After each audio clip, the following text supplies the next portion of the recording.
Buenos días a todos. En primer lugar, agradecer a las dos instituciones que han organizado esta hermosura. Gracias, Helen, gracias, Noé, gracias, Carolina, también.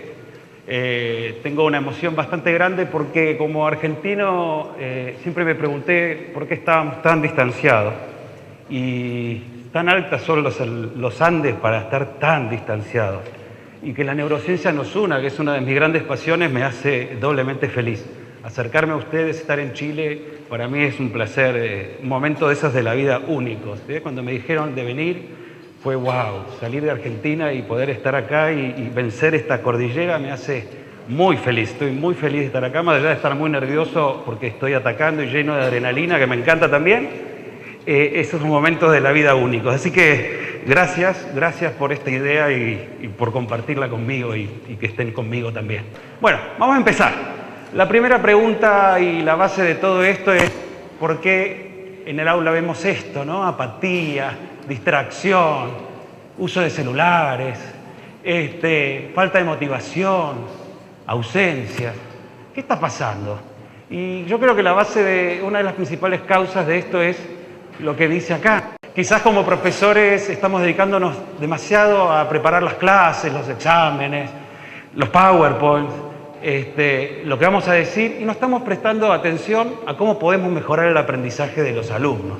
Nos estamos dedicando más a lo que vamos a hacer y no lo que necesitan ellos para aprender. Yo creo que esa es la principal causa y por eso está bueno que estén todos acá en tan poco tiempo. Significa que tenemos muchas ganas de cambiar esto que estamos haciendo, de pensar más en ellos, ¿sí? Entonces, los objetivos de mi charla es ¿cuáles son las claves que podrían mejorar ese aprendizaje teniendo en cuenta el cerebro? Todo el sistema nervioso, para mí se aprende con todo el sistema nervioso y se aprende con el cuerpo, pero vamos a hablar continuamente de cerebro porque ahí es donde están los aprendizajes más interesantes, ¿sí? Pero se aprende con todo el sistema nervioso, hasta con el tubo digestivo se aprende.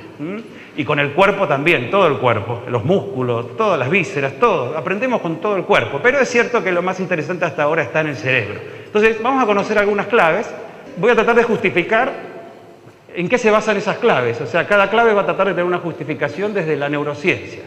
Y por último, allá tuve la oportunidad de estar delante de una encuesta que se hizo a 10.000 adolescentes, donde se les preguntó qué esperaban de nosotros. Y quiero compartir el resultado de esa encuesta al final. ¿Estamos? Eso sería un poco la idea. Bueno, la neurociencia avanza mucho, sin embargo, los científicos seguimos hablando de forma muy compleja. Y no estamos bajando todo lo que aprendimos a los profesores. Creo que eso es el principal problema. Las neurociencias están avanzando mucho, sin embargo no están bajando, se lo están quedando los científicos todo el avance.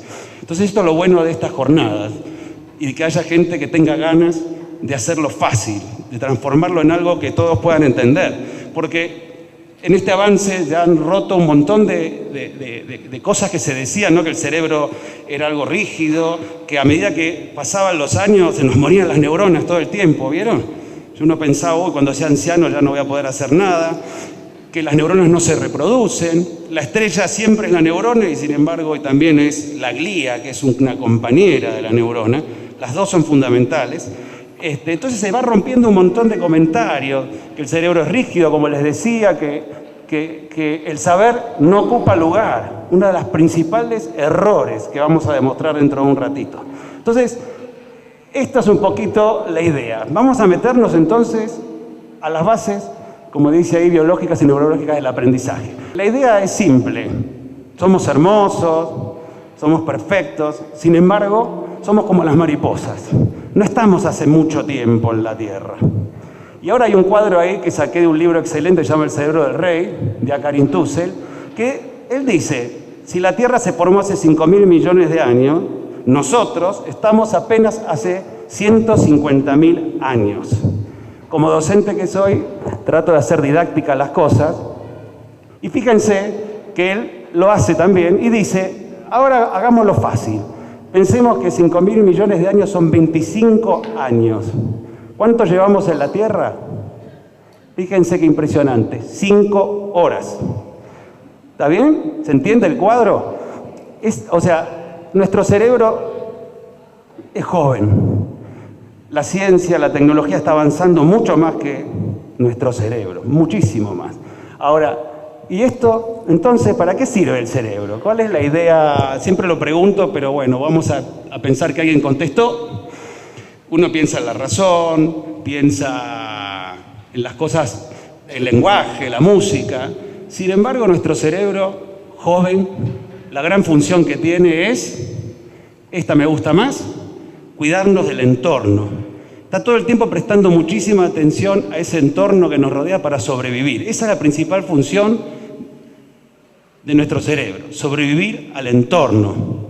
La razón es una técnica para eso, pero la principal función de nuestro cerebro es sobrevivir al entorno, ¿sí? Entonces, obviamente, todo lo que influya en él relacionado con la supervivencia queda automáticamente guardado. ¿Quién se olvida de alguien que lo hiere? ¿Quién se olvida de un alimento que le cayó mal? Nunca más. ¿Quién se olvida del camino a la casa? Esas cosas que impactan en la sobrevivencia quedan automáticamente grabadas. Sin embargo, en el aula pocas veces enseñamos eso. Qué bueno sería decirle a nuestro cerebro, quiero recordarlo. Sin embargo, no queda.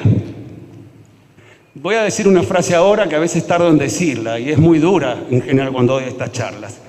Para mí, en el aula no se aprende. Perdón, voy a tratar de justificarme ahora, ¿eh? Es fea la frase, porque uno se siente inútil. Pero después me voy a justificar.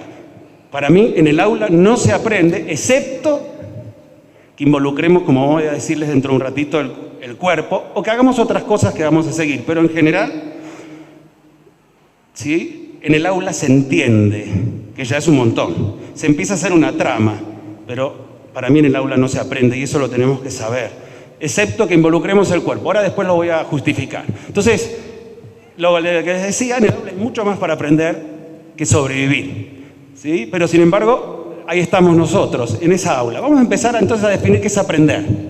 Siempre le pregunto al público qué es aprender. Vamos a imaginar que alguien contestó. Más allá de todo, en general, ¿qué es aprender? Adquirir información para mejorar la interacción con el ambiente. Hay un montón de definiciones ahí. Pero más allá de todo, aprender significa que guardamos la información en nuestro cerebro. Aprender significa que guardamos las cosas en la memoria para el momento que las necesitemos. Ahora, dentro de un rato, dentro de 10 años, 30. Eso es aprender. Adquirir información. Y aprender significa que guardamos en la memoria. No se aprende si no lo guardamos en la memoria. Si cuando lo necesitamos no lo tenemos, no aprendimos. ¿Estamos de acuerdo? ¿Sí? Ojo con esa frase tan común del aula, ¿eh? Cuando el alumno no te contesta. ¿Qué decimos? Yo te lo dije. Yo te lo enseñé, ¿o no? ¿No decimos eso? Porque pensamos que porque salió de nuestra boca ya está. Ya quedó en su memoria. Nosotros hacemos ese error, ¿no? Ya lo dijimos, ya lo dimos, ya el alumno lo tiene en la memoria, ya lo aprendió. No, ojo. ¿Quedó claro? Si uno aprende, ¿qué significa? Que lo guardó en la memoria. ¿Estamos todos de acuerdo en eso? ¿Sí? Bueno, ¿cómo se aprende? Yo muevo mucho el cuerpo y ahora, pero bueno, voy a tratar de hacerlo igual. ¿Cómo se aprende? O sea, la información ¿cómo entra? A través de los sentidos, transformándose en las percepciones. Entran por los sentidos visuales, auditivos, olfatorios, táctiles, ¿no? La información entra a través de los sentidos. También a través, uno aprende de lo que está pasando dentro de su cuerpo, ¿no? A veces uno recuerda una fiesta donde estuvimos descompuestos. ¿Qué descompuesto estaba en el casamiento de Ana? Fíjense, en ese aprendizaje guardamos algo que estaba ocurriendo dentro de nuestro cuerpo. No solo se aprende de lo de que está afuera, se aprende también de cómo está nuestro cuerpo en ese momento, ¿sí? Y obviamente también se le agregan cosas que tenemos adentro del aprendizaje. Ahora, mientras yo estoy charlando con ustedes, están asociando en su memoria de trabajo cosas que les pasó a ustedes. Otro ejemplo donde se descompusieron en una reunión. Ah, sí, me acuerdo, ¿sí? O sea, cuando uno aprende no solo agrega lo de afuera, sino que agrega también lo que tiene en su memoria, ¿eh? ¿Se entiende? Los que llamamos procesos intracerebrales. O sea, aprendizaje significa captar información de afuera y asociarlo a lo que tenemos adentro. Si uno aprende, guarda en la memoria. ¿Y la memoria qué significa? Cuando uno guarda en la memoria, codifica, pero fundamentalmente lo que hacemos cuando guardamos en la memoria es abstraer información. Guardamos solo un pedacito de todo eso. Eso es algo terrible, pero las personas que tienen enfermedades donde guardan todo no saben pensar, no saben razonar, está totalmente demostrado. ¿sí? Guardamos solo fragmentos. Tengamos cuidado cuando preguntamos, porque el alumno tiene fragmentos de lo que dimos y de lo que leyó. Guarda fragmentos. O sea, la memoria en general, ¿sí? Se codifica y guarda fragmentos de lo que pasó. Eso es fundamental que lo aprendamos. Ahora, volvamos entonces a lo que les pregunté antes. ¿Por qué será que no podemos aprender todo? ¿Por qué será que, aunque tratemos conscientes de hacerlo, ¿no? Vengo a esta jornada y quiero recordar todo lo que está diciendo esta persona? ¿Por qué no podremos? ¿Por qué será? Como les dije antes, por esto. El saber ocupa lugar. Y está demostrado científicamente, como les voy a mostrar ahora. El saber ocupa lugar. Fíjense, vamos a conocer un poquito el cerebro, pero muy rápido. Nuestro cerebro está en lo que llamamos el sistema nervioso central, en el cráneo. El cerebro es parte de lo que llamamos encéfalo. El encéfalo es mucho más que el cerebro, es lo que está dentro del cráneo. Y el sistema nervioso sigue hasta la médula espinal, que llega hasta acá nada más, no es muy larga.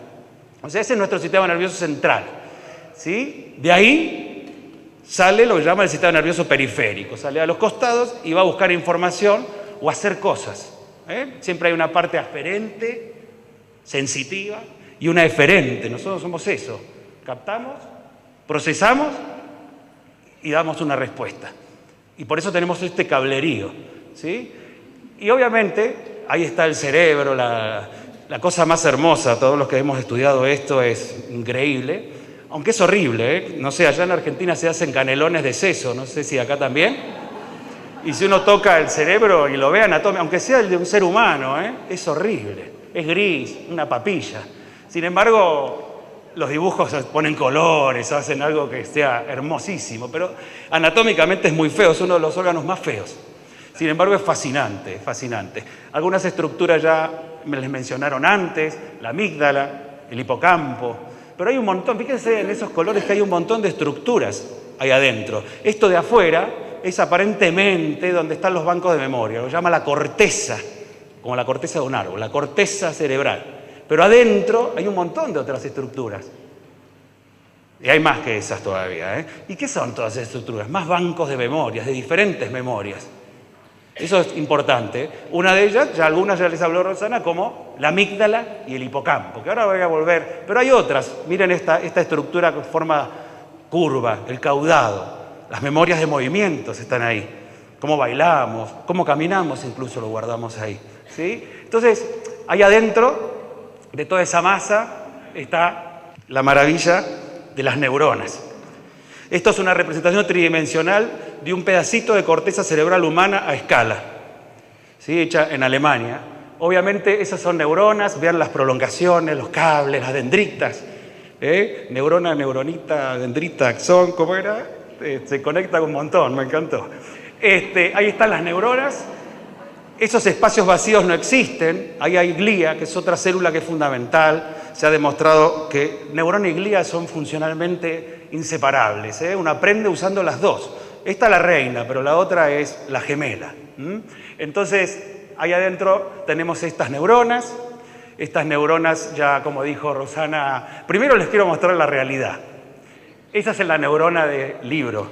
Esta es una neurona real. Hermosa también, pero no es tan bonita como esta otra. Pero bueno, no importa. Esta es una verdadera neurona. Pero les quiero dar los dos extremos. Esto es un esquema tridimensional de una neurona real. Ya les acaba de decir Rosana que las neuronas se conectan a través de sinapsis, ¿sí? Son esas uniones. Ojo, las neuronas se conectan a través de sinapsis, pero las neuronas también se conectan con los músculos por sinapsis, con las glándulas salivales, con el tejido adiposo. Las neuronas llegan a cualquier lado, llegan incluso a lugares donde no llega la sangre. La neurona llega a cualquier lado, por todos lados. Y a donde termina ocurre una sinapsis, que es el contacto funcional. Este hombre que tienen ahí, Hebb, allá en el 45, fue el primero en animarse a decir que el aprendizaje era eso, conectar neuronas. Ahí tienen la frase de él que me encanta. El aprendizaje es una nueva relación que se crea entre neuronas y recordar es mantener esa relación socialmente activa. Él fue el primero en decirlo, en generar una hipótesis, pero ¿se habrá demostrado científicamente? ¿Será real? Suena lindo, ¿no? Sin embargo, yo creo que hay que agregar algo que agregó Amanda también. Aprender es conectar neuronas, pero lo que los libros pocas veces dicen que también aprender es desconectar neuronas, que cuesta mucho desconectar. Cuando uno aprende algo mal, es muy difícil volver para atrás. Cualquiera que haya aprendido inglés mal sabe que es imposible volver para atrás. O sea, aprender no es solo conectar neuronas, también cuando uno aprende tiene que romper relaciones. Hay una duda sobre si esto ocurre o no. Hay un periodo crítico, una poda al principio del desarrollo del cerebro, pero no se sabe si en el adulto las neuronas se pueden desconectar. Lo que se cree fundamentalmente es que para no repetir esos aprendizajes malos que a veces pueden ser no solo en la educación sino en el amor, lo que hacemos es cambiar el circuito, hacer un nuevo circuito, pero ese queda para siempre. O sea, cuando algo se aprendió mal, lamentablemente es muy difícil de sacar. Y lo que aparentemente se hace es generar un nuevo circuito. Pero lo vuelvo a repetirles, está en la duda todavía si podemos desconectarlas. Eso todavía no se menciona. Entonces, acá está el esquemita, acá hay dos neuronas que se empiezan a conectar en el aprendizaje, se agrega una tercera, y acá estamos recordando, estamos usando las 3 neuronas que conectamos. ¿Estamos hasta acá? ¿Sí? Hay un término que me gusta, que se usa, que es el término cógnito. Cógnito significa esa red de neuronas que se conectó. Ese aprendizaje hace un cógnito. Los cógnitos no son aislados, ojo. Los cógnitos se conectan y se superponen entre sí, como vamos a ver dentro de un rato. Pero un cógnito, ¿qué es entonces? Una asociación que creamos entre neuronas que se conectaron en un aprendizaje. ¿Se entiende? ¿Sí? Bueno, ahí está el esquemita. Acá tienen un conjunto de neuronas, estamos aprendiendo lo que es un círculo. Entonces esas neuronas se empiezan a activar y se empiezan a conectar. Según Hebb, cada vez se conectan más y esa conexión se hace más funcional. Entonces, solo con ver un fragmento, ¿ven? La abstracción, un fragmento del círculo, se vuelven a aprender todas las neuronas conectadas y sale la memoria del círculo. ¿Estamos? ¿Se entiende esto? Bueno, ahora miremos neuronas con una técnica que descubrió Cajal, que también mencionó Roxana. El español Santiago Ramón y Cajal descubrió una de las técnicas más espectaculares para ver neuronas. Yo la primera vez que la hice me quedé bastante loco. Es una técnica muy antigua, pero de golpe la neurona se ve completa, mírenla. Se ve con ese fondo marrón, como si la bañáramos en chocolate. Fue increíble. Ver esto, por hacerlo y verlo, no se imaginan lo que es impresionante. Y quiero que miren esta neurona. Acá tienen una imagen aumentando esa neurona. Y quiero que miren qué hay a los costaditos. Fíjense, acá hay un esquema de esto. ¿Qué ven a los costados de esas prolongaciones, como les dijo Rosana, que son dendritas? ¿Qué ven? ¿Qué nombre le habrá puesto Cajal, que era muy romántico? ¿Vieron la prolongación que tiene unas cositas a los costados? Cajal la llamó espinas dendríticas, como la de las rosas. ¿Estamos? Espinas, leer a Cajal es leer todo el tiempo, era muy romántico. Entonces a todo le ponía nombres así. Espinas dendríticas, ¿las ven? ¿Y qué relación tendrán las espinas con lo que estoy diciendo? Muy bien. Ahora aparecieron estos, que ganaron el premio Nobel hace muy poquito. Estos investigadores agarraron las medusas que florecen en el fondo del mar. ¿La ven ahí? Sacaron el gen que produce la fluorescencia. Por eso ganaron el premio Nobel. ¿Y qué hicieron? Acá tienen a Tita la ratita. Le aplicaron el gen y apagas la luz y Tita florece. Impresionante. Lograron meter en las células de los animales y de las plantas genes que permiten que florezcan las células y que la célula se pueda ver viva. El hallazgo fue impresionante, se está usando para un montón de características científicas, pero entre ellas el aprendizaje. Por primera vez se puede ver una célula que no tiene color. Las células no tienen color salvo el glóbulo rojo, la melanina, los melanocitos de la piel que son oscuros. Las células no tienen color, nada de color. Entonces, con esto por primera vez se pueden ver las células floreciendo, vivas. ¿Y para qué se usó? Miren esto. Otros investigadores, en el 2009, metieron estos genes adentro de otra rata, pobrecita, y en algunas neuronas de la corteza cerebral de la rata. O sea, algunas neuronas de la rata tienen el gen y florecen. Y es esto que están viendo ahí. ¿Qué hicieron? Abrieron un poco el cráneo, pusieron una cámara de video, ahí lo ven, y filmaron estas neuronas vivas durante 8 días, generando que el animal aprendiera cosas sobre todo son neuronas que se conectan con los bigotes, que los animales son fundamentales para aprender del entorno. ¿Se entiende hasta acá? Estas neuronas se conectan a los bigotes, florecen, se pueden ver y las filmaron durante 8 días. Lo que les voy a mostrar ahora es esa filmación de 8 días muy rápido. No vamos a estar 8 días. Ahí va. Ahí tienen, son 2 prolongaciones.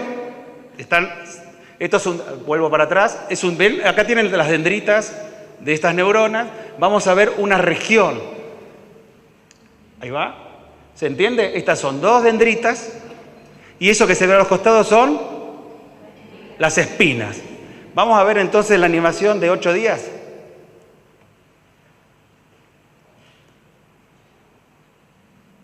Como la vida, pasó rápido, ¿eh? Vamos de vuelta. ¿Qué ven? ¿Qué se ve? Que algunas espinas están y se mantienen, otras aparecen y desaparecen. Eso es aprender. Por primera vez se demostró el aprendizaje, era verdad. ¿Sí? Vieron también incluso cómo se conectaban entre sí. Acá ven abajo en las imágenes una espina conectándose con otra neurona, con un axón. ¿Lo ven acá el axón infinito? Perdón, allá. ¿Ven? Esta es la dendrita, esta es la espina y acá está cruzando el axón de otra neurona y se está viendo cómo una espina va a tocar a otra neurona. Por primera vez se demuestra. ¿Vuelvo? Acá tiene la dendrita, la espina y acá está cruzando el axón de otra neurona. Recuerden que ese espacio negro está lleno de otras células, pero no tienen el gen fluorescente. Solo algunas tienen el gen fluorescente. Estos espacios negros no existen en el sistema nervioso, no hay lugar, como vamos a ver dentro de un ratito. ¿Estamos de acá? Entonces, por primera vez se demostró que cuando uno aprende, genera espinas. Las células cambian, las neuronas cambian. Y obviamente esto ¿qué ocupa? Espacio. Ocupa lugar. Esa espina, entre miles y miles y miles, ocupan un espacio. Esa neurona que crece y se conecta ocupa un espacio. Y determina esto, el saber ocupa lugar y el cerebro lo sabe. ¿Sí? Y acá tienen experimentos en humanos. Estos 2 cerebros que están viendo ahí son de los taxistas de Londres, que son los taxistas que necesitan hacer un curso de 2 años para aprender las calles. En Buenos Aires los taxistas no tienen ni la menor idea. No sé cómo serán acá, pero en Buenos Aires te subís y te dicen, ¿me puede guiar? Y uno no sabe tampoco, por suerte apareció el GPS a salvarnos. Pero en Londres, para tener la licencia, tenés que aprenderte miles y miles de calles y lugares turísticos, si no, no la tenés. Y acá están viendo, a lo largo del tiempo de taxistas, hay una región del cerebro que crece, que es el hipocampo, como les había dicho Roxana, que es uno de los lugares donde se guardan las memorias del contexto, espaciales. Y fíjense cómo crece a lo largo del tiempo, de manejo del taxista en Londres. Pero miren lo que pasa abajo. Si crece el hipocampo, obviamente, ¿qué va a pasar? Otra región del cerebro disminuye su tamaño. El saber ocupa lugar. Hay más ejemplos. Los músicos, los chicos que hacen música tienen regiones cerebrales mucho mayores relacionadas con la música que los chicos que no lo hacen. Hay más ejemplos.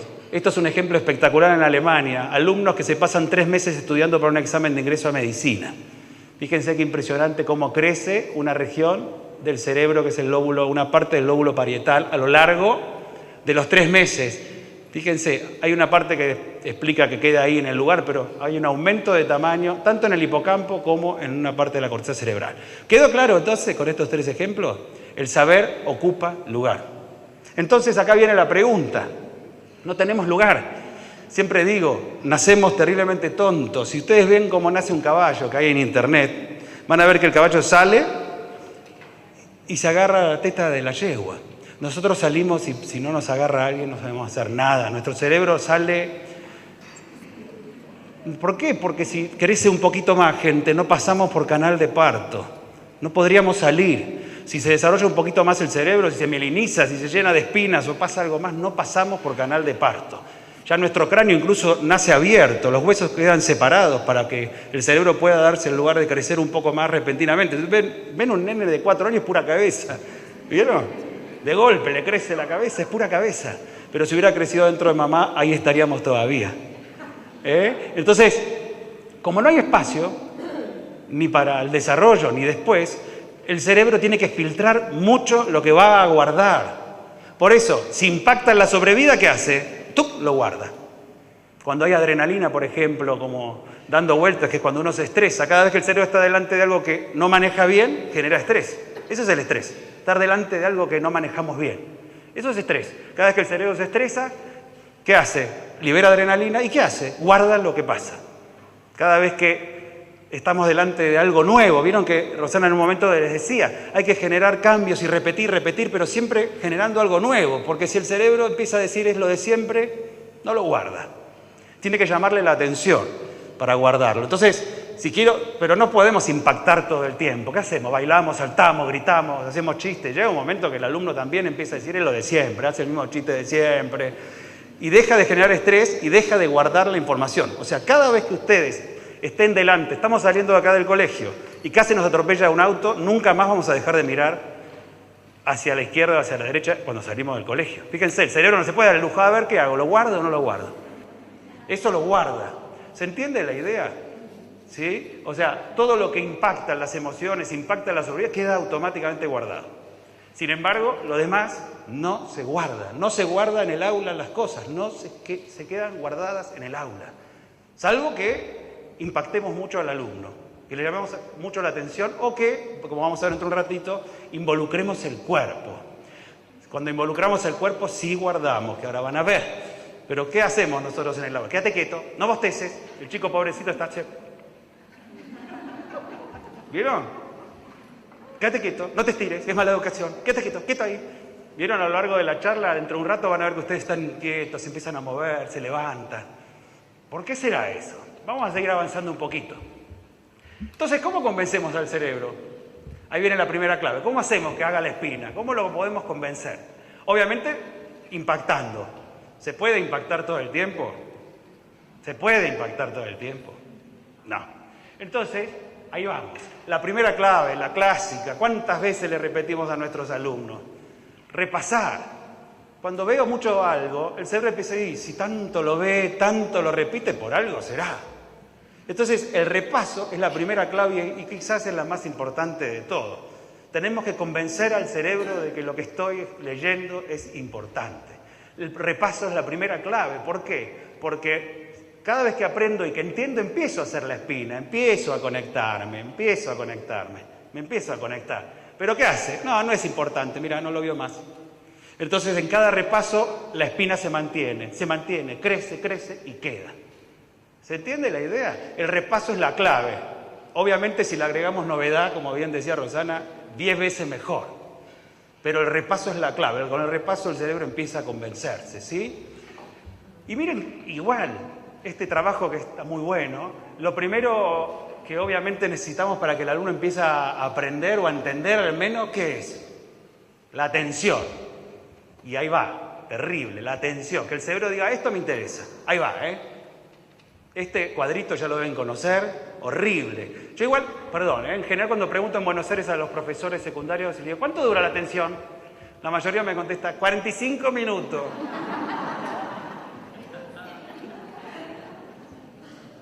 No, la tuya, porque estás atacando, porque te estás moviendo. Pero ustedes mismos, desde que yo empecé la charla, se han ido un montón de veces. Es como leer el diario. ¿Vieron cuando están leyendo el diario? El cerebro se va, hace introspección y vuelve. Depende del profesor, vuelve. Ojo, depende. Pero miren esto, es impresionante. Miren lo que dura la atención. Impresionante. Porque, a ver, ¿por qué será que la atención dura tan poco? Piensen que tenemos neuronas, millones. Piensen que de golpe él me tira con el celular que tiene ahí. Obviamente, mi área visual y mi área motora no puede estar dormida. No puedo, ¿se entiende? Y tampoco puedo pensar, está viniendo algo hacia mí, porque me va a golpear. El cerebro reacciona, se corre y después pregunta, ¿por qué me tiraste el celular? ¿Se entiende ahí? O sea, que ¿esto qué significa? Que el cerebro continuamente presta atención afuera, pero se mete y recorre un poco, va por ahí, piensa, hace un bucle, piensa en un diálogo, piensa en una imagen y vuelve. Y de esa forma está manteniendo todo el cerebro ligeramente activo. No puede estar pensando todo el tiempo. Por eso fíjense ustedes cuando tienen un gran problema. Se acaban de pelear con su mujer, con su marido, con el jefe, y eso está solo en el cerebro. El cerebro lo único que tiene en su memoria de trabajo es la pelea, la discusión. ¿Qué pasa? Te caes en la calle, te atropella un auto, ¿o no? Te llevas por delante algo. El cerebro está solo en eso, que es tan fuerte, tan intenso, que ocupa todo.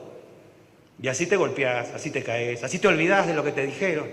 ¿Vieron que cada vez nos olvidamos más? Yo te lo dije ayer. ¿Cuándo? Claro, estaba eso nada más, la discusión, me estoy quedando sin plata. ¿Se entiende el concepto? El cerebro necesita estar mirando y meterse, y recorrer, y salir, hacer introspección y meterse. Salvo que el ambiente sea raro, sea cambiante.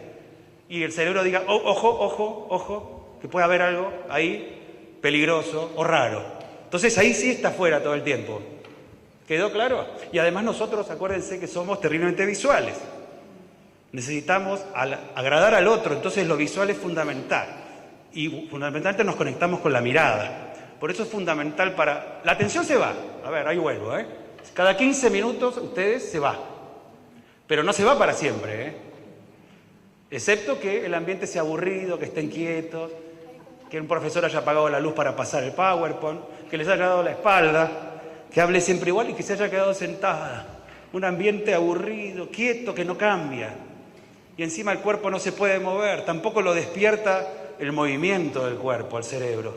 El cerebro, recuerden que no solo capta la información de afuera, sino que mi cerebro sabe cómo está mi cuerpo en el espacio. Yo cierro los ojos. Y ustedes, ¿cómo tenés el cuerpo? Tengo una mano levantada a la derecha, 2 dedos. ¿Ven que no necesito mirarlo? ¿Por qué? Porque mi cerebro está prestando atención a la posición de mi cuerpo en el espacio. Pero si me quedo quieto, empieza a decir, pasa nada, no hay peligro, podemos dormir, podemos alimentarnos, podemos dejar de prestar atención al exterior. Está todo bien, está todo tranquilo, tranquilizate. Y más si inclinamos la cabeza todavía. Ahí encima, en el oído, hay un líquido que le está indicando a mi cerebro que es hora de dormir. Vieron que en general cuando estás en el aula y te empezás a aburrir, ¿qué hacen? Se empiezan a tirar para atrás. Se van tirando para atrás. Y el alumno que se tira para atrás o hace esto, prepárense. El cerebro le está diciendo, dormir, dormir, dormir. Por eso una de las claves fundamentales no se estudia en la cama y no se estudia en un sofá muy cómodo, porque si la cabeza se inclina, sonamos. ¿Se entiende la idea? Entonces, la atención cada 15 minutos se va. Se va sola, ¿eh? Les puedo asegurar, prueben en un aula cuando quieran y pidan a los alumnos que cuando sientan que se fueron y volvieron, anoten el tiempo. Y van a ver que cada 15 minutos se va. Salvo que el estímulo sea muy cambiante, que el profesor se muera y salvo que vuelva la mirada. Por eso es fundamental mirar al alumno. No se concentren en el alumno que está todo el tiempo... ¿Vieron que tenemos un alumno que está todo el tiempo haciéndolo? Entonces nos gusta porque... ¿sí? Pero no hay que mirar solo a ese alumno, hay que mirar también al que está. Y con la mirada lo volvés. Cuando vos mirás a alguien, lo haces volver. La atención vuelve si enfocás la mirada. La atención vuelve si cambiás el tono de voz. La atención vuelve si haces un chiste. La atención vuelve si golpeás. Hay gente que usa campanas, hay gente que golpea. Acuérdense que la atención se va cada 15 minutos y que nosotros tenemos que rescatar al alumno. Y lo rescatamos mirándolo, por eso hay que caminar y tratar de mirarlo a la cara. Cuando lo mirás a la cara el chico vuelve. Cuando lo dejás sentado en el fondo, a un costado y lo abandonás, no vuelve. ¿Estamos de acuerdo? Entonces, para aprenderlo primero necesitamos atención. Y recuerden que la atención se va cada 15 minutos. Salvo que obviamente delante de un jueguito que tiene estímulos visuales, sonoros, movimiento, joystick, no se va más. El chico está loco, viene de ahí, viene de ver eso, de estímulos y estímulos, y llega al aula, buen día, ¿cómo les va? Hoy va. El cerebrito se va a los 5 minutos.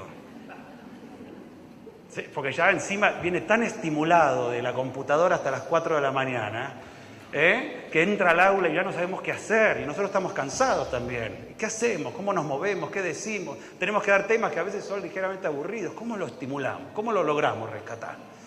Vamos a seguir.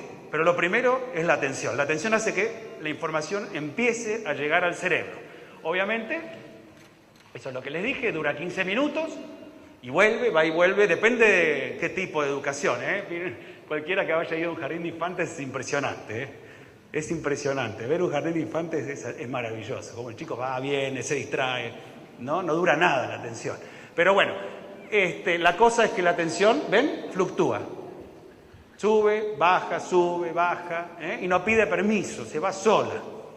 Lo tenemos que rescatar nosotros, no se queden sentados, no apaguen la luz, nunca apaguen la luz en un aula. Es algo que pasa en una película impresionante, pero no apaguen la luz del aula. Es preferible que se vea mal la película, pero no empiecen a bajar los estímulos sensitivos porque el alumno se les va a dormir. Ojo con la calefacción. A veces es preferible que haga un poco de frío en el aula, pero no pongan calefacción porque es noni total. Duerme, ¿sí? Después de la atención empieza a entrar la información sensitiva. Porque claro, presto atención, empiezo a mirar, a escuchar. La información empieza a entrar al cerebro. Recién, ¿qué empieza a pasar? Empiezo a aprender, o a entender, mejor dicho. Pero miren qué impresionante. Fíjense esto. Una vez que empiezo a aprender, empiezo a usar lo que llaman la memoria de trabajo. Working memory, memoria de trabajo. La memoria de trabajo, para hacerlo simple, yo me voy de bicicleta de acá, en mi cerebro está el diálogo que tuve con un amigo. Una canción a veces vuelve hasta la calle. Está el recorrido, tengo que hablar a la izquierda, cómo manejar la bicicleta. Esa es la memoria de trabajo. Es una memoria que está adentro, afuera, que va, que viene, que escucha, que procesa, que entiende, que relaciona. Esa es la memoria de trabajo. ¿Se entiende la memoria de trabajo? A veces es como la conciencia. ¿Se entiende lo que es la memoria de trabajo? Tiene bucles fonológicos, o sea, te puedo tener un diálogo que tuve o que estoy preparando. ¿Vieron que a veces cuando nos vamos a pelar, le voy a decir esto, le voy a decir aquello? Vamos practicando. ¿Sí? Ese es el bucle fonológico. O puede ser visual, bucle visual, o puede ser visual y fonológico. Pero la memoria de trabajo también les cuento, lo que hace es mantener un poco prendidas todas las cortezas por las dudas. Porque el estímulo que puede venir a atacar mi cuerpo puede ser visual, puede ser auditivo, puede ser de movimiento. Se mueve el piso y yo tengo que estar preparado. ¿Estamos de acuerdo? Entonces todo el cerebro tiene que estar ligeramente prendido. Esa es la memoria de trabajo. Entonces la información empieza a entrar, se procesa en la memoria de trabajo y ahí recién empieza a participar el hipocampo, depende qué tipo de aprendizaje es. Pero miren lo que le lleva al hipocampo a empezar a guardar cosas. Miren ese tiempo que está ahí. De 10 minutos a 2 años. Ahora muy bien. ¿Qué pasó? Hubo un pobre hombre que se murió hace poquito, HM, que le sacaron el hipocampo. ¿Y qué perdió? 2 años antes de la cirugía. 2 años anteriores a la cirugía se borraron por completo. Y de ahí en más no pudo guardar nada nuevo. Entonces, pobre HM, cada vez que se levantaba, pensaba que estaba 2 años antes de su cirugía. Piense que tenía casi 70, 80 años y seguía asustándose en el espejo. ¿Sí? O sea, el hipocampo empieza a guardar la información, pero la información no queda ahí. Porque fíjense que HM le sacaron el hipocampo, pero los 2 años anteriores los tenía. ¿Por qué? Porque como el saber ocupa lugar, ahí viene otra cosa muy interesante. El cerebro primero lo guarda como una especie de cajonera alternativa, que es el hipocampo. Y después empieza a guardarlo en la corteza cerebral. El hipocampo es una corteza, pero es una corteza muy antigua. Se regenera, por suerte.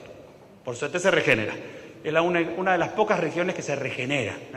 Pero al principio guardamos en el hipocampo y después de mucho tiempo guardamos en la corteza cerebral. Piensen ustedes, nuestro alumno, ¿dónde va a tener el aprendizaje? En el hipocampo. Es un aprendizaje todavía muy virgen, le cuesta hablar. Nosotros, de tanto repetirlo, de tanto decirlo, somos sabios inconscientemente, lo tenemos en la corteza. Nuestro saber es automático, sale sin esfuerzo. Pero el chico lo tiene todavía en un lugar anterior. Necesita tiempo. Cuando vos le preguntás a algún alumno, no lo apures. Necesita buscarlo, necesita encontrarlo. Y el chico está acostumbrado a escucharte a vos que contestás inmediatamente, porque lo tenés en la corteza. Y entonces el silencio eso lo pone tenso y empieza, lo llena aunque sea con un ¿sí? Darle tiempo que conteste, porque lo tiene en una cajonera anterior. Desarticulado, más difícil, ayudarlo, darle claves. Pero recuerden que el aprendizaje primero se guarda en el hipocampo y después de mucho tiempo se guarda en la corteza. Y va directamente a la corteza, sin pasar por hipocampo. ¿Sí? Ahora, igual el hipocampo siempre lo necesitamos. Esto es más complejo todavía, pero quiero que recuerden fundamentalmente de acá que guardar algo en el cerebro lleva mucho tiempo. Salvo que impacte las emociones. que sea algo importante en sobrevivir. Eso sí, va directo, ¿no? A la corteza. No, puede pasar por amígdala, puede pasar por hipocampo, pero se guarda para siempre. No hay un filtro. ¿Se entiende esta idea? O sea, fundamentalmente lo que quiero que quede bien claro es que aprender lleva mucho tiempo. Mucho tiempo. Mucho tiempo. ¿Sí? Entonces, lo que tiene que quedarles claro es que en el aula estamos dando demasiado. Estamos exigiendo a ese cerebro que no está preparado para eso. No está preparado para eso. Entonces, la primera cosa que les quiero remarcar a profesores es esto. El saber ocupa lugar, quedó claro, ¿no? ¿Sí? Recuerden esto, menos es mucho mejor que mucho y rápido. Por favor, es preferible que repitan. Entonces, recuerden que el cerebro no está preparado a eso, ¿no? No está preparado a guardar información, ojo con lo que dan, ojo con los temas que cambian continuamente semana a semana, no está preparado. Estamos haciendo algo que está incorrecto. Está incorrecto. Lamentablemente tenemos que sentarnos con la currícula, con el currículo, como quieran, y ver que necesitamos remarcar y saquemos cosas, filtremos, limpiemos. Es preferible que repitamos. ¿Vieron que hay docentes que hacen un error grave? Dicen, no me interrumpen que no termino. Esa es una de las peores frases que están diciéndole al alumno. No tengo ni idea cómo es un cerebro y cómo aprende. Chicos, no me interrumpan porque no termino. El docente piensa que lo escupió, ya está. Ya hiciste la espina. Nada. Quizás la mayor parte de tus alumnos a los 15 minutos ya no están más. Pero vos corriste, ¿viste? Corre. No, están mal, estamos haciendo algo muy incorrecto. ¿Estamos de acuerdo? Por lo tanto, necesito que piensen en lo que van a hacer, necesito que agarren los temas y limpien, y que repitan. Si quieren que el alumno aprenda en el aula, a ver, como no se puede aprender demasiado en el aula, obviamente, ¿dónde se aprende? En la casa. Pero recuerden, cuando el alumno llega a la casa, hay millones de cosas más divertidas que estudiar la materia de ustedes. Porque hoy lo que lo rodea al alumno es impresionante, impacta en todos los sentidos, en las emociones, puede estar chateando con un amigo de otra parte del mundo, puede estar jugando a un juego que involucra todo el cuerpo, que se mueve. Está lleno, es impresionante todo lo que tiene el alumno y a veces no va a agarrar tu materia para leer. Hay millones de cosas mucho más agradables que tu materia. Por lo tanto, aprovechemos ese tiempo que está con nosotros para que aprenda. Aprovechemos ya que está con nosotros para que aprenda. Por lo tanto, repitamos en el aula. No avancemos, repitamos. ¿Quedó esta primera clave? Ya que aprender es repetir, repitamos, ¿sí? Entonces, vuelvo a la misma clave. El repaso es la clave del aprendizaje. Y por lo tanto, dejemos de correr. Y cada vez hay más contenidos, vieron cada vez más cosas, cada vez nos obligan a más. En Buenos Aires está pasando eso, cada vez la currícula crece y te piden más y más. Es terrible. Sin embargo, el cerebro no está preparado. Es un error grave, muy grave. Pero bueno, vamos a seguir un poquito más. ¿Cuántas memorias hay? Porque hablé de hipocampo, pero vieron que después les mostré que en el cerebro había más cosas. Bueno, vamos a seguir. La clásica es esta. Esto habrán leído un montón de veces. Acá los libros cometen otro error grave. Se habla de memoria a corto plazo y memoria a largo plazo. Lo mejor es preguntar, ¿qué será a corto plazo? Bueno, hagamos que contestar, ¿sí? Corto plazo es una memoria de segundos, minutos. Yo sé que quieren contestar, pero si no, vuelvo a repetir, no es la forma es dialogar, pero bueno. Corto plazo son minutos, segundos. Es un poquito esto que hablamos de la memoria de trabajo. ¿Estamos de acuerdo? Eso es el corto plazo. ¿Y el largo plazo? ¿Cuánto durará? Años, ¿no? Es lo que uno quiere que pase, ¿no? Con su alumno. Que pase segundos y no le digan, ¿vieron con la profesora? No lo vimos. ¿Vieron? No lo vimos. ¿Vieron? No lo vimos, nada. Pero ojo, error grave, de nuevo. Nosotros lo tenemos en la corteza. Nos lo pueden preguntar en cualquier momento. El alumno te puede preguntar algo que vas a ver dentro de 3 meses, 4 meses, fin de año, porque lo tenés inconscientes en la corteza, sale automáticamente. El alumno todavía lo tiene en el hipocampo. Y si no va a trabajar de eso, va a seguir ahí. Por lo tanto, si pasó un año y vos le preguntás, ¿qué va? No le va a salir. Es un error grave preguntar algo que vio el año pasado. Lo tiene la trama. lo que tenés que hacer es decirle, la clase que viene vamos a ver células, repasen lo que vieron el año pasado. Y ahí sí preguntale. Pero no hagas no pienses que el alumno tiene tu cerebro, no lo tiene automático, no le va a salir. Entonces, antes de contestar algo que tiene fragmentado y sin facilidad, ¿qué hace? ¿Qué contesta? No lo vimos. ¿Sí? Siempre te hace quedar mal, pero sí, lo vieron. Lo que pasa es que le tenés que decir, alumno, para la clase que viene, repasen lo que vieron de tal tema el año pasado. Y ahí sí preguntarles. Ahí el hipocampo se activó un poco y lo va a tener fresco. ¿Estamos de acuerdo? ¿Sí? Ahora miren ahí el medio. Memoria intermedia. ¿Qué será esta? Simple. Vamos a ver. ¿Qué comiste ayer? ¿Qué comiste ayer?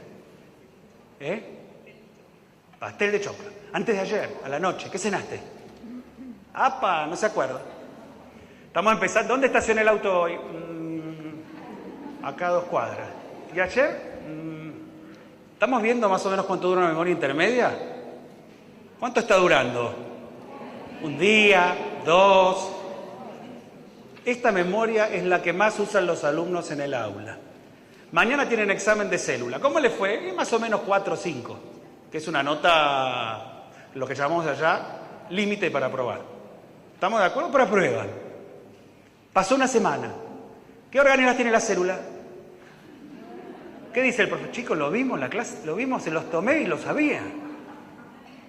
Quedó toda la memoria intermedia. Duró 1 o 2 días, dieron el examen, aprobaron, y a los 2 días no está más. Esta es una de las memorias más terribles en la educación. El chico estudia a último momento, hizo una espinita apenas. Estudió ayer a la noche. Hizo la espinita, le duró la espinita para el examen. Y más o menos, si haces preguntas muy generalistas, si haces preguntas para completar, sí. La neurona tiene organelas membranosas. Ejemplo, el retículo rugoso y el aparato de Golgi. ¿Ves? Lo ayudaste. Pero si es una pregunta, ¿definen las organelas de la célula? ¡Chao!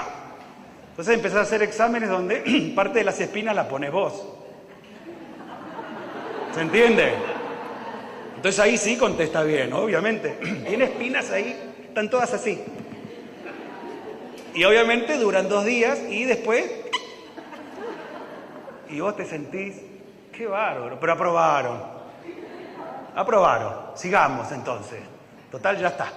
¿Estamos de acuerdo? La memoria intermedia es una de las más terribles de memoria y de las que más atacan la educación, al menos en Argentina.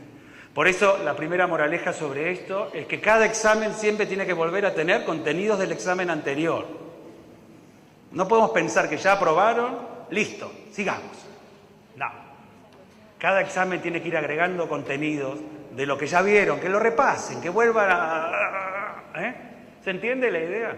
Si queremos que perdure y pase a largo plazo, tenemos que repetir. Vuelvo a la primera clave. Piensa que son 12. No sé si están entendiendo que esta es sagrada, sí. ¿Sí? ¿Estamos de acuerdo? ¿No? Ahí tiene. ¿Cómo no se acuerdan si lo tomé la semana pasada? Golpeado contra el pizarrón, te queda la tiza en la frente. Bueno, quiero que se imaginen, este cuadro capaz que lo conocen, estuvimos dando una clase teórica de 2 horas o 1 hora, terminó y queremos imaginarnos cuánto quedó de esa clase, cuánto quedó en la memoria de la clase que dimos, o de esa hora que el alumno estudió un tema normal, no le impactaba ni le desagrada, normal. Tuvimos 1 hora de clase. ¿Cuánto habrá quedado? ¿Cuánto quedó al otro día de eso? ¿Cuánto quedó a los 2 días? ¿Al mes? 10 años. ¿Cuánto quedó? ¿Qué va pasando con eso que guardamos en la memoria a lo largo del tiempo? ¿Se van imaginando? Ya algo comentó Noel, apenas empezamos. Ya un poquito me deschavó el gráfico. Miren esto. Al otro día el 80% no existe más. Te pasaste 2 horas dando una clase, matándote con el PowerPoint. ¿Y cuánto quedó al otro día? Nada, 80%, ya voló. ¿Y qué podemos hacer? ¿Qué hacemos? Pero queda esta clave. como en el aula no se aprende, y después vamos a ver qué cosas podemos aprender. Fíjense ustedes ya, el cerebrito de ustedes aprendió. La única forma de llevarme a largo plazo lo que pasa en un aula es tomando notas. El alumno que no toma notas perdió la hora de jornada, perdió la hora de clase, perdió todo. Lo que estamos viendo hoy acá, lo siento a los que no toman nota, pero mañana el 80% se fue. Lo siento a todos los que no están tomando nota. Bueno, puede ser que no les interese, pero si creen que se van a acordar algo, nada. Algún chiste, alguna cosa, algo que lo hayas impactado. Pero toda persona que no toma nota no se lleva nada. Por lo tanto, en mis clases el alumno se ve obligado a tomar nota. Y voy a devolver, cuando volvamos, les voy a contar cómo podemos estimular las notas, pero recuerden, la única forma de llevarme todo el trabajo del profesor y que el alumno se lo lleve es tomando nota. Esto tiene que ser obligatorio, esta es otra clave fundamental. Y vamos a ver por qué, además, es bueno tomar nota. Bueno, nos vemos entonces a la tarde. Coman un poquito. Gracias por la atención.